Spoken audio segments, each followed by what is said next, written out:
Imagine the scene, the 3rd of August, 1947. A tide of Soviet citizens washes over Tushino airfield, their eyes turned to the sky for the grand air parade celebrating Soviet Aviation Day, and watching over them, as always, the Soviet leadership. Among them, Joseph Stalin, a man rarely seen in a good mood, yet today he is. The spectacle begins with a trio of new, colossal Soviet heavy bombers. While a wave of patriotic pride surged through the Soviet crowd, a ripple of sheer disbelief spread among the foreign observers. For what they were seeing was impossible.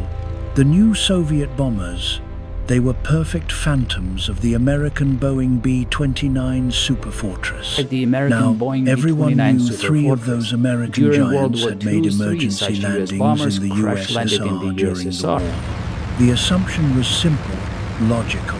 These must be those same planes, patched up, given a new coat of paint.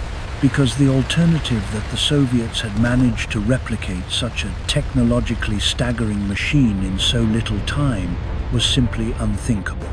But on that day, the unthinkable was true. For these were not prepared American planes. They were born and built in the heart of the USSR. This new bomber was the Tupolev Tu-4. And in one crucial aspect, the Americans were absolutely right. It was a ghost in the machine, an exact copy of the Boeing B-29 Superfortress. So, why would a proud nation like the Soviet Union, instead of forging its own path, resort to such a blatant act of imitation? And how, in God's name, did they pull it off? To understand, you have to step inside the mind of Stalin as the Second World War drew to its bloody close. He could feel the fragile bonds of the anti-Hitler coalition already starting to fray. And could you blame him? The ink was barely dry on declarations of freedom, while the shadows of Soviet annexation still lingered over Latvia, Lithuania, Estonia, and parts of Poland, Finland, and Romania. A deal with the devil had been made to fight a greater demon. The United States and Britain had chosen to align with what they saw as a lesser evil to vanquish a greater one. A debatable calculation, to be sure. But for Comrade Stalin, the calculus was simpler. He knew, with a cold certainty, that the target on Hitler's back could very well shift to his own. It was a grimly logical fear. The democracies of the West had learned a brutal lesson from the ashes of Czechoslovakia and Poland, that strongly worded letters and deep concerns are utterly meaningless to men who speak only the language of power. Yet, this threat didn't completely consume Stalin. After all, he commanded the largest land army the world had ever seen. That confidence lasted until August of 1945. Then, the world watched, breathless, as the atom was unleashed, its devastating power finally silencing the guns of the Second World War. And in that blinding flash, Joseph Stalin understood a terrifying new truth. His millions of soldiers were no longer an impenetrable shield. A single aircraft, carrying a single bomb, could now erase him, and with him, the dream of a global socialist paradise from existence. The solution, in Stalin's mind, was brutally obvious. He needed his own atomic weapon. A deterrent. Something to make the West think twice, to force them to approach the idea of invading the USSR with a newfound and very healthy sense of caution. Now, creating such a weapon was a Herculean task, a monumental drain on resources and intellect, one that tested even the combined might of the United States and Britain. But fortune, it seems, has a dark sense of humor. Comrade Stalin found that the West was rich not only in scientific genius and resources, but also in a peculiar type of idealist men who, for reasons of their own, were willing to pass the secrets of the atom to the Soviet Union. Yet, even with the blueprints for Armageddon in his hands, Stalin's hardest problem wasn't solved. A weapon is useless if you cannot deliver it to the heart of your enemy. In that era, the only chariot for such a firestorm was the strategic bomber. And in this arena, Comrade Stalin's arsenal was perilously bare. The simple truth was that throughout the war with Germany, the Soviet Union had never prioritized long-range bombing. They had neither the pressing need nor the industrial capacity for it. There was no need because the methodical dismantling of Germany's war machine was being carried out by the Allies from the air. And there was no capability because Soviet strategic bombers were little more than ambitious drawings. Now, they did have a 4-engine heavy bomber of their own, the Petliakov P-8, but by the war's end, it was a relic. Worse than a relic, it was a death trap. A fundamental, unfixable flaw haunted its design. Its wings had a terrifying habit of simply shearing off in the middle of a flight. Meanwhile, across the ocean, America's atomic might was cradled in the fuselage of the Boeing B-29 Superfortress. It was, without question, the most advanced heavy bomber of the Second World War, a project whose cost had actually surpassed the creation of the atomic bomb itself. This was the machine that haunted Stalin's waking thoughts. But he knew there was no hope of finding an idealist in the U.S. Air Force who would simply hand over a fleet of strategic bombers. Not that he didn't try. If you comb through the official wartime correspondence, you find a fascinating, almost darkly comedic, series of exchanges. You can read Joseph Stalin profusely thanking the Allies for their bombing campaigns over German cities, even urging them to increase the intensity for the sake of the Soviet cause. Yes, these are the very same bombing raids that are now condemned in Russia as barbaric and unnecessary. But back then, at the close of 1942, President Roosevelt wrote to Stalin, fearing a Japanese attack on the USSR, he offered to preemptively station an Air Force unit of 104-engine heavy bombers in the Soviet Union. Stalin's reply was a masterclass in what Russians call playing the fool. He wrote back, "Thank you ever so much for the 100 bombers, but please send them without the pilots. We have plenty of our own, and we'll be using them on the Western Front, you see, because in the Far East, the USSR is not at war. This is a point often lost in the grand narrative of the Allied victory. For nearly the entire duration of the Second World War, Britain and the United States shouldered the full, bloody weight of the war against the vast empire of Japan, all while funneling an immense river of vital supplies to their Soviet ally. Yet, the USSR felt no urgency to return the favor, to aid its allies in the Pacific. That, they considered, was not their war. In fact, it was worse than that. Throughout those years, Japan was freely drilling for oil and mining for coal on Soviet land to fuel its war machine. These were the oil and coal concessions in Soviet Sakhalin, granted to the Empire of Japan back in 1925. It wasn't until 1944 that these concessions were finally cancelled, and even then, the USSR paid the Japanese government nearly $1 million in compensation. I struggle to find the right words to describe this particular brand of alliance. One can only wonder, how much sooner might the war have ended? How many lives might have been saved if the USSR had allowed the US to station its bombers in Vladivostok in 1942? It would have put American air power on Japan's doorstep years earlier, saving the immense cost in blood and treasure spent capturing the Mariana Islands. It was from those islands that the B-29s finally, heroically, reached Japan. This was the turning point. But even then, these missions were flown at the absolute edge of the B-29's endurance. For American crews with battle-damaged aircraft, the long journey back to their bases was impossible. Their only hope was to divert to the nearest friendly territory they could find, the Soviet Union. But the Soviet Union was not at war with Japan, so when these American bombers flown by men who were, I must remind you, their direct allies landed on Soviet soil, they were not welcomed as heroes. They and their crews were arrested, their planes impounded.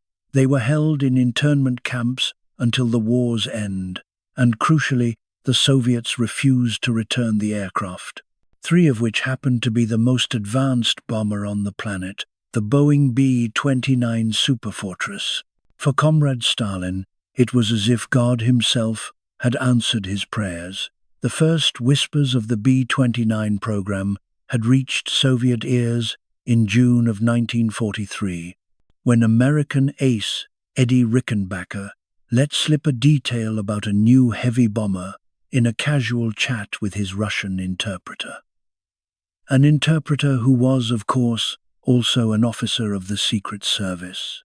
The intelligence machine whirred into action. By late 1943, the legendary aircraft designer Andrei Tupolev was given a new task: design a heavy, high-altitude four-engine bomber to match the rumored American B-29. By August of 1944, his project, designated Aircraft 64, was ready. A month later, a full-scale mock-up was being tested in a wind tunnel. In April of 1945, the design for Aircraft 64 received the state's official blessing. Then, on the 5th of June, 1945, Tupolev was summoned to the Kremlin. He walked into that imposing fortress of power, convinced he was there to discuss his creation, carrying a beautifully illustrated album showcasing the designs and data for his new bomber. He would never even open it. There's a story, perhaps a legend, told in Russia about this meeting. Stalin looked at Tupolev and asked him what he knew of the Boeing B-29. After hearing the designer's expert opinion, Stalin laid down the true task: you will not build your own plane, you will copy the American one perfectly. Tupolev, a man of immense pride and genius, is said to have replied that he could build a superior bomber. And here, in this moment, is the essence of the entire system. Stalin's retort was cold, absolute. Don't make it better, make it the same. What would you do in that moment, with the weight of that command on your shoulders? The day after, the order was official. Create the B-4, a perfect Soviet echo of the American B-29. And for this monumental task of reverse engineering a miracle, Stalin gave Tupolev just 1 year. One more year to build the first 20 bombers. The 1947 aviation parade was waiting. The story of how they copied the B-29 is a saga of its own, but perhaps the most human account comes from Leonid Kerber, one of Tupolev's deputies. He remembered the day the 3 captured American bombers were flown to Moscow. Tupolev and his team walked onto the airfield to meet their guests. Kerber recalled how Tupolev, like a curious child, examined every inch of the B-29, touching every surface. He even tried to squeeze through the narrow tunnel connecting the pressurized cabins. A man of considerable girth, he got stuck. He laughed it off, remarking, "This is made for scrawny Americans. They probably don't get enough to eat under capitalism." And I have to pause here, because that joke, it hangs in the air with a chilling weight. You see, as Tupolev said those words in 1946, his own country was descending into a horrific famine. A famine that would claim the lives of nearly 2 million Soviet people by 1948. And the most grotesque part of this tragedy? The state had enough grain to save them. It even continued to export food while its own people starved. Think about that for a moment. 2 million souls, extinguished not by war, but by policy. A single chapter in the history of Soviet leadership that resulted in twice the number of deaths as all Allied casualties in Europe during the entire Second World War. So, yes, a great joke. The fact that it's still retold in Russian documentaries as a charming anecdote, it speaks volumes. It proves that when Russians call themselves a unique, God-chosen nation, perhaps they are right. Just not in the way they imagine. But back on that cold airfield, after the laughter died down, Tupolev finished his inspection. He shared his initial assessment with his team. The aircraft's structure, he noted, held no great mysteries for him. Building the airframe, he thought, would be straightforward enough. But then, as Tupolev began to contemplate the sheer complexity of the bomber's electronics, its systems, its weaponry, the humor vanished from his face, replaced by the crushing weight of the impossible task ahead. Tupolev's decision was as audacious as it was terrifying. One B-29 would be sacrificed, completely deconstructed to its most elemental particles, its every component used to birth a new set of drawings, a perfect resurrection on paper. The second aircraft was destined to become a ghost in the machine, a training tool for flight crews to learn its secrets. And the third B-29 would remain untouched, a silent, pristine idol to be used as the ultimate reference. For this monumental task, Tupolev chose a chief engineer, Dmitry Markov. As Kerber's memoirs tell us, Markov was a man who had stared into the heart of American design before, having overseen the brilliant and successful production of the American WWII V-11. This choice, this echo of a past success with American technology, is a fascinating thread we will pull on later in our story. So the ritual began. The American machine was disassembled into its major organs, each one entrusted to a lead engineer and his dedicated team. From there, the process continued, a descent into the microscopic, as each part was further broken down into smaller and smaller components, until the aircraft was nothing but a sea of individual bolts and rivets. Every single piece was catalogued, its image captured, its weight recorded, its very soul analyzed by spectrograph to reveal the secrets of its material heart. This meticulous deconstruction extended to every wire, every tube that connected the machine's anatomy. The result was a colossal album of sketches, a sacred text from which all future work would flow. In the end, tens upon tens of thousands of working drawings were created. The dissected parts were then shipped out like relics to factories and laboratories across the Union, there to be studied, analyzed, and ultimately reborn. It was a painstaking, almost maddening process, yet the true mountain still loomed before them. They discovered that the vast majority of the B-29's DNA, its technical solutions, its very materials was alien to Soviet industry. The alloys, the sheet metal, the fasteners, up to 90% of what made the bomber what it was, had never been seen, let alone produced, by their aviation or metallurgical sectors. The very methods of manufacturing and assembly were a foreign language. To give birth to such a bomber, it wasn't enough for Tupolev's bureau to evolve. The entire industrial body of the Soviet Union, every artery and nerve connected to aircraft production, had to be violently dragged into the next technological age. The sheer number of research institutes and production facilities required, each from a different ministry, multiplied by the paralyzing weight of Soviet bureaucracy, became Tupolev's first great battle. It threatened to choke the project before it could even draw breath. Now, you might question Andrei Tupolev's specific talents as an aircraft designer, but what was never in doubt was his genius as a Soviet manager, a master navigator of the system's treacherous currents. Facing this bureaucratic leviathan, Tupolev went to the very top, securing a decree that every involved ministry would assign a special representative, a powerful figure, usually a deputy minister, whose sole responsibility was this bomber. It was a masterstroke of political engineering that broke the logjam. And in fairness, this credit belongs to Tupolev alone.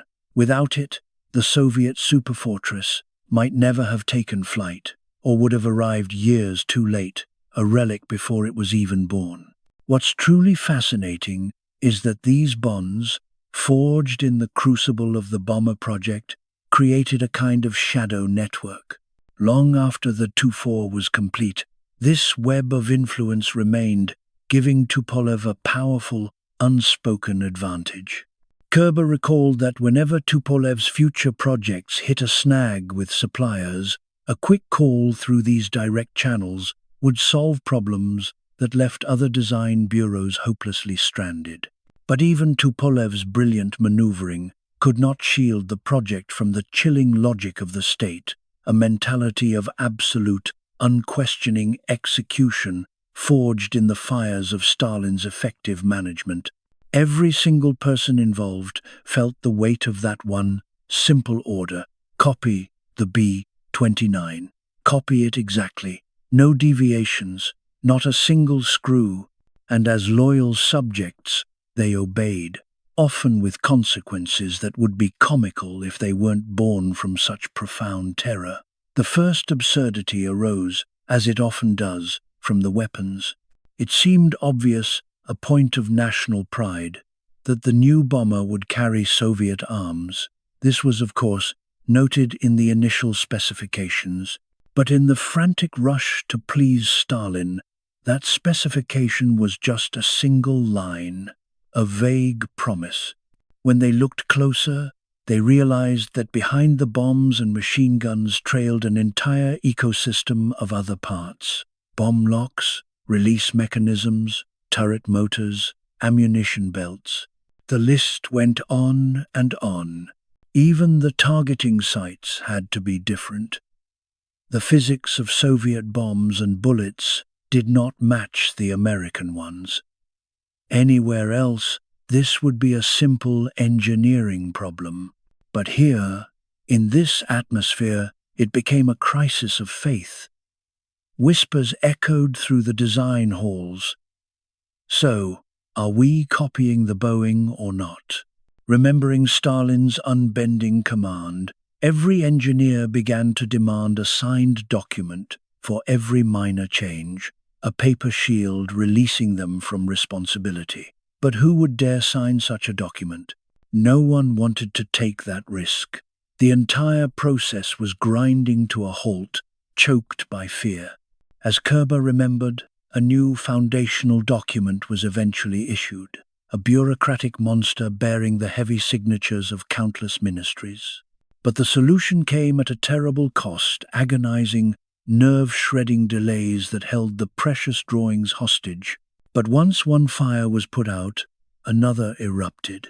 This time, it was the IFF system identification, friend or foe. It was self-evident that a Soviet bomber should carry the Soviet identification system, the one already in use by the Red Army. But because this wasn't explicitly stated in the sacred document, the radio technology industry did exactly what they were told. They produced a perfect copy of the American IFF, and that American system was installed on the very first aircraft. Can you imagine the potential outcome? A Soviet fighter pilot, his own instrument screaming foe at the sight of his nation's newest bomber, would, without hesitation, open fire. Couldn't they have seen this coming? Of course they could. They were brilliant men. But as Kerber wrote, in that system, fear conquered all, even common sense. The only thought that remained was a desperate prayer: leadership knows best. Another darkly amusing example was the parachutes. The American crew used backpack-style parachutes, which doubled as a backrest. Soviet pilots, however, used seat parachutes, a cushion they literally sat on. This is why every Soviet aircraft seat was built with a concave, cup-like shape. And so the engineers faced another ridiculous, yet deadly serious, dilemma. If we copy the flat American seats, do we also need to introduce a copy of the American backpack parachute? Everyone, Kerber recalled, agreed it was absurd. And yet, when the time came to act, they all froze, demanding signed papers to authorize this simple, logical change. As Kerber put it, no one wanted to end up in Siberia. They all knew some honest citizen would inevitably report that a co-worker was daring to violate Comrade Stalin's sacred order. A nearly identical farce played out with the radio receiver. Through Lend-Lease, the Soviets had received B-25 bombers, which by 1945 had newer, better radios than the B-29s that had landed a year prior. It seemed obvious the new bomber should get the better radio. The Deputy Minister of the Electronics Industry, Ivan Zubovich, completely agreed with Tupolev's engineers, but he refused to move without official approval. The Air Force representative, the famous General Sergei Danilin, had the same response. Absolutely, it's what we need, but I cannot give my official consent. It was a perfect storm of past responsibility. As Kerber noted, after nearly 3 years of this, he came to a grim conclusion. He observed that the vast majority of Soviet workers at every level had been conditioned into a state of what he called blunt execution. Trapped by the command to copy, they simply did their work, ignoring problems even when they knew those problems were critical.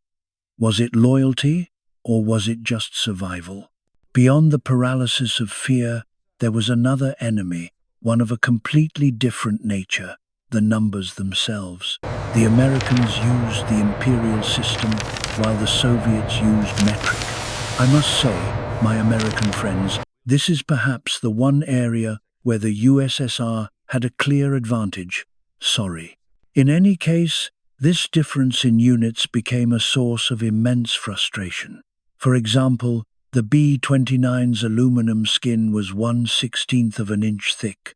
Converted to metric, that becomes a machinist's nightmare. 1.5875 millimeters. No Soviet factory could roll metal with such insane precision. So, the engineers had to round the number. But which way? If they rounded up to the nearest standard, 1.6 millimeters, the aerodynamicists protested, warning that the added weight would compromise the bomber's speed, altitude, and range. If they rounded down to 1.5 millimeters, the structural engineers objected, refusing to guarantee the aircraft's strength. The solution was a uniquely Soviet piece of engineering pragmatism. Depending on the calculated stress on each specific section of the fuselage, they either thickened the skin or made it thinner. The result was a patchwork, with the Tu-4's skin varying from 0.8 to 1.8 millimeters. Then there were the small hurdles that, according to Kerber, still managed to slow the colossal project to a crawl. The American bomber arrived with stacks of manuals, all of which had to be translated. The problem?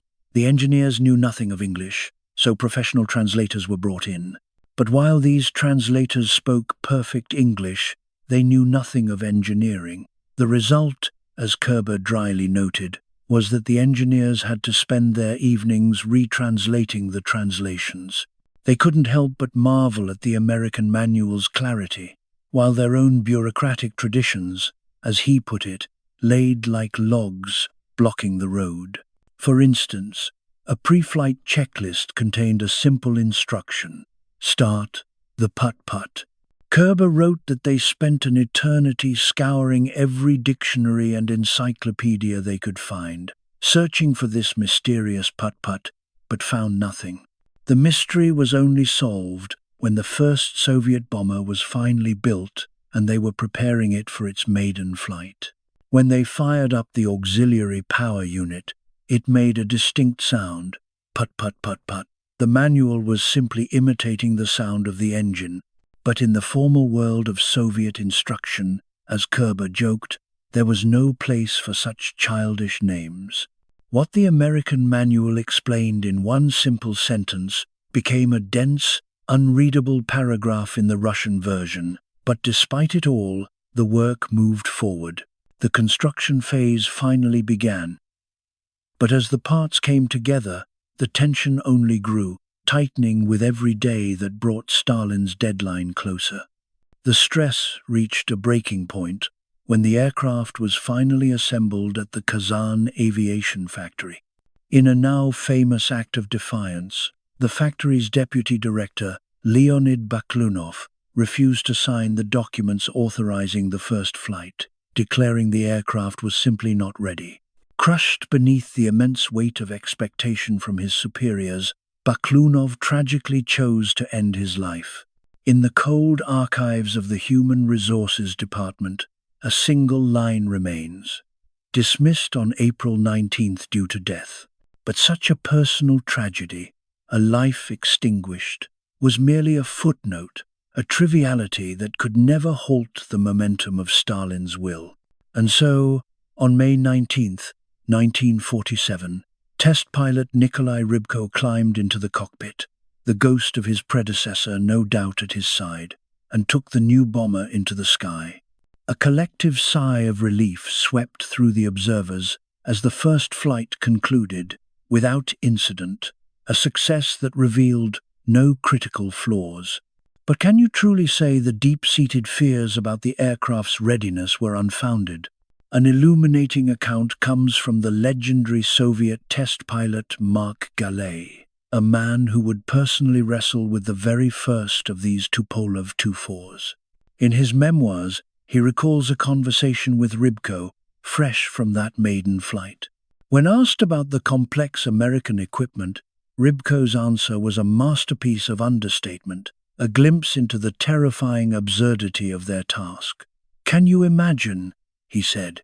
"It sort of works. At least, the parts we've dared to switch on so far." "That's encouraging," Galay replied. And listening to those words now, one has to wonder, was he expressing genuine relief or the darkest, most subtle sarcasm? Immediately after the first Tu-4 was finished, a second and then a third rolled off the assembly line in a frantic race against the calendar. All three were slated to appear in the 1947 air parade over Moscow, a grand stage where they would be unveiled to Western eyes for the first time. It was on the flight to this very parade that both Mark Galay and Leonid Kerber would later recall a moment of pure, unadulterated farce. As they tell it, the takeoff was smooth, but then, without warning, scorching hot air began blasting into the cockpit. Galay had a sudden, sinking realization. In their rush, they had only mastered the bomber's most essential controls. He had absolutely no idea how this complex American air conditioning system worked. But luck, it seemed, was on his side. On board was Leonid Kerber, a lead engineer from Tupolev's own bureau, one of the very men who had built this machine, so Galay simply asked him to turn off the infernal heat. But in a moment that perfectly captured the project's chaotic spirit, it turned out that Kerber, the chief engineer, had no clue either. He searched frantically for the controls, but it was hopeless. By the time they neared Moscow, the crew of the Soviet Union's most advanced strategic bomber were stripped down to their underclothes, like vacationers on the beaches of Sochi. You see, in their haste, the Soviets had decided to skip a crucial step.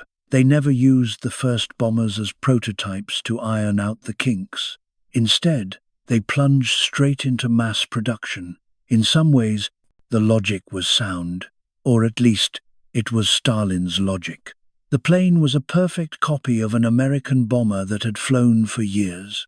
What could possibly go wrong? But a copy is still a new creation, and reality soon intervened. Shortly after that parade, the third bomber was consumed by an engine fire and lost. Of all the myriad problems, it was the engines unprecedented in their complexity that haunted them the most. And here, we must pause to appreciate a vital, ironic detail. The A-73 engines powering this Soviet copy were, in fact, a Soviet design. They were not a copy of the B-29s. Any resemblance was familial, not identical, for both the Soviet and American power plants shared a common ancestor. Both engines were evolutionary steps forward from the American Wright Cyclone, a design the Soviets had legally purchased under license years before, producing it as the M25. This tells us something crucial about the man at the center of this story. Stalin understood the proper way to acquire technology. He knew of licenses and legal purchases. His decision to steal was not born of ignorance, but of will. And speaking of Stalin, it was he who, in 1947, personally signed the completion certificate for the bomber's state tests, the only time a Soviet leader ever did so for an aircraft. And in that very moment, pen in hand, Stalin himself crossed out the bomber's original designation B-4 and wrote in Tu-4. Was it a genuine acknowledgement of Andrei Tupolev's impossible achievement, or was it a way of branding the man, forever tying him to this creation? With that single stroke, the aircraft was thrust into mass production, destined for the Air Force's heavy bombardment units. In all, nearly 1,000 copies would be built. On October 18, 1951, the Tu-4 fulfilled its ultimate purpose. Over the Semipalatinsk test site, it released the first Soviet atomic bomb, codenamed Maria. Stalin's goal, the object of so much fear and effort, was finally achieved. And yet, there was a fatal flaw in this triumph. For all its nuclear might, the Tupolev Tu-4 could never truly threaten the United States. Its wings were too short. Its flight range was simply not enough to reach American soil. Despite this crippling limitation, the Tu-4's significance for the USSR was immense, as every Russian history book, documentary, and Wikipedia page will tell you. The project allowed Soviet aircraft manufacturing to transition to a new, more technologically advanced level in the shortest possible time, a quantum leap for an entire nation's industry. And this is where the real question emerges, the one that whispers from the margins of the official histories. How did a nation so far behind in aviation, electronics, and nearly every other field suddenly conjure such a complex machine from thin air? If you ask the official narrative, the answer is simple, almost a prayer. It was the wise, strong-willed decision of the great comrade Stalin, and the unmatched feat of labor by the Russian people, proving once again that nothing is impossible for the greatest nation on earth, and for many, that explanation is enough. It's just another chapter in the grand myth of Russian greatness. As the saying goes, life is perhaps simpler when you believe such things. But what truly made the Tu-4 possible? Was Stalin's command and a captured American bomber really all it took? The short answer, of course, is no, but you don't have to take my word for it. Let's return to Dmitry Markov, the man Kerber's book tells us was appointed chief engineer of the Tu-4 project. And why him? Because of his previous experience overseeing the production of another American plane, the WWII. And according to Kerber, Markov's work on that project wasn't just good, it was brilliant. Back in 1936, the Soviet Union had legally purchased a license to produce the American WWII V-11, which they designated the BS-1. The reason you've likely never heard of it is because of just how brilliantly that project unfolded. When the Soviets acquired the license, the WWII V-11 was already considered obsolete by American standards. To be fair, the Soviets knew this. Their goal wasn't to get a cutting-edge warplane, it was to master modern American manufacturing techniques. But it turned out that even copying an outdated aircraft, with a full license and American help, was a task far beyond their capabilities. The Soviet-built planes that emerged were heavier, their engines weaker, and they were plagued by an endless list of defects: landing gear that wouldn't retract, bomb shackles that jammed shut. In fact, to even call them Soviet-built is a stretch. The first 5 BS-1s weren't built at all. They were merely assembled from kits of parts shipped directly from the WWII company. Let that sink in. They couldn't even properly assemble an airplane from a kit of American-made parts. This failure, of course, wasn't solely Dmitry Markov's fault, but that didn't save him. In 1938, he was arrested for sabotage and espionage, and it was in a prison cell that his path crossed with Andrei Tupolev and the other condemned engineers. So, if this was the state of their industry, if Stalin's wise orders and a licensed plane weren't enough to copy an obsolete model, how did these same men, just a few years later, manage to reorganize not just a design bureau, but the entire Soviet industrial machine to produce an aircraft of infinitely greater complexity? What was the secret ingredient the USSR was missing in the 1930s that it suddenly possessed in 1945? The answer is simple, and it changes everything. The answer is the Germans. As you know, when the Second World War ended, a defeated Germany was ordered to pay reparations to the Allies to compensate for the devastation it had caused. These payments took many forms: currency, precious metals, natural resources, and the complete dismantling and transfer of entire factories and industrial plants. Now, the Soviet Union wasn't the only nation doing this, but no one else did it on such a breathtaking scale. In a single year, between 1945 and 1946, before the Potsdam Conference had even formalized the rules, the Soviets had already seized and shipped home more than 4,000 industrial facilities. And there was another, darker form of reparation, one that modern Russia rarely speaks of: forced labor from the German population. In total, over 500,000 German civilians were deported to the USSR after the war to work as forced laborers. But for our story, the most crucial event was a secret operation on October 22, 1946, codenamed Operation Ossoaviakim.